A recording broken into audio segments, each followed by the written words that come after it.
Creating a Time Diary, a video created by McGill's Teaching and Learning Services. What is time management?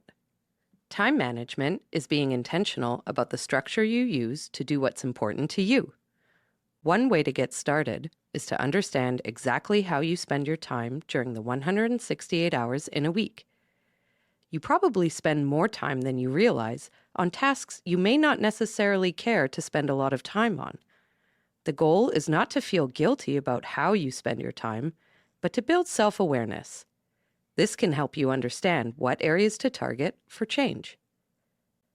Have you ever finished a week and then realized you're not sure where all your time went? One solution to this is to create a time diary. A time diary is a detailed log of all the activities you do in a day, when you do them, and how much time you devote to them. It's a tool you can use to build self-awareness and better understand how you spend your time. From there, you can intentionally plan the activities you choose to engage in everyday life. Implementing a time diary is a 4-step process. First, decide how you want to record information. Next, add details throughout the week to your time diary. Then, reflect on what you have logged. And finally, use your filled-out time diary as a tool for action.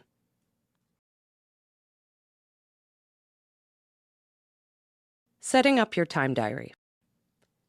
There are a variety of options available when setting up a time diary. Ultimately, do what works best for you. You can create a table using a spreadsheet that lists out the hours of the day with whatever increments make sense to you. You could also keep a list for each day using pen and paper or your favorite note-taking apps. Do what you think you can stick to. For a holistic look at how your time is spent, try keeping a time diary for at least a week. Doing so will give you a better picture of how you spend your time. Filling out your time diary. Let's take a look at an example. Meet Alex, a student at McGill. When Alex wakes up, they jot the time down. They spend about 30 minutes on their phone before getting out of bed. Then they head to the washroom where they shower, brush their teeth, and apply skincare for 25 minutes. They are planning on heading to campus to attend classes and visit the library today, so they also need to pack a lunch. They spend 20 minutes preparing breakfast and their lunch, and then another 15 minutes eating breakfast. Getting dressed and grabbing their books takes another 15 minutes, and now they're ready to go. It takes them about 25 minutes to walk to the library. There, they will continue doing their work and jotting down time diary entries. Let's take a look at the rest of Alex's day.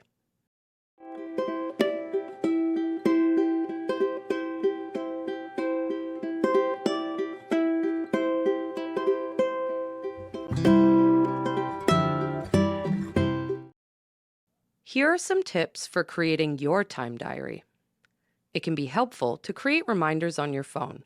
Check in with yourself at regular intervals to assess what you're doing and what you've been up to until now, especially if you've been frequently switching between tasks.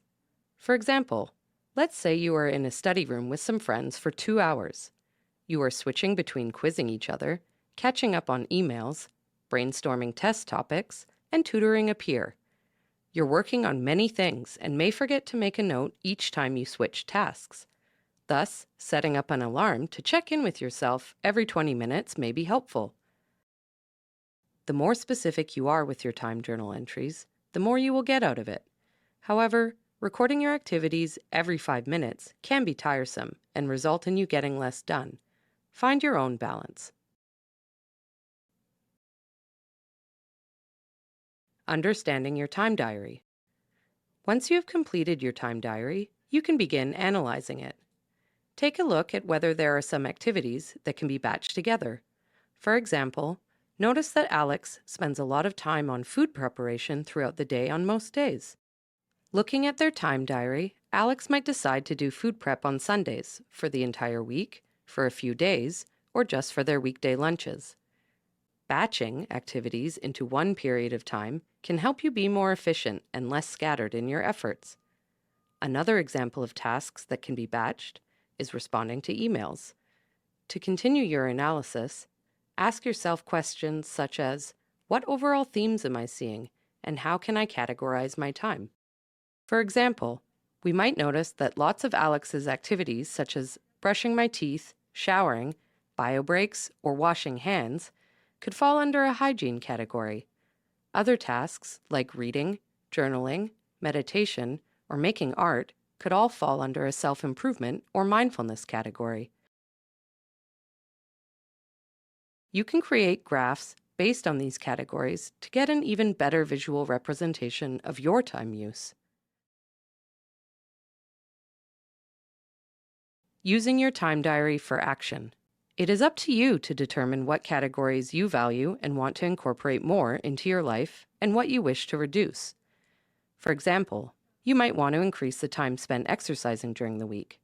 To make time for additional activities, you will have to determine what activities from other categories you can reduce in order to accommodate this. There is no one-size-fits-all split of time per task, and your time categories are expected to change throughout the semester and year. After reflecting on your time diary, create a rough schedule for yourself that considers the categories you would like to incorporate into your life, such as mindfulness or exercise, and then try to follow it. After a week of following this new schedule, ask yourself, how do I feel? Is this sustainable? Do I want to adopt this long term? Then you can repeat this with different adjustments until you find what feels right for you.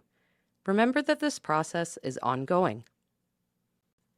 By following these steps, you should feel more intentional about your time use, so when you disengage from productive tasks, you are still spending your time doing things that fulfill you rather than something that drains you. Overall, take a more strategic approach with managing your time.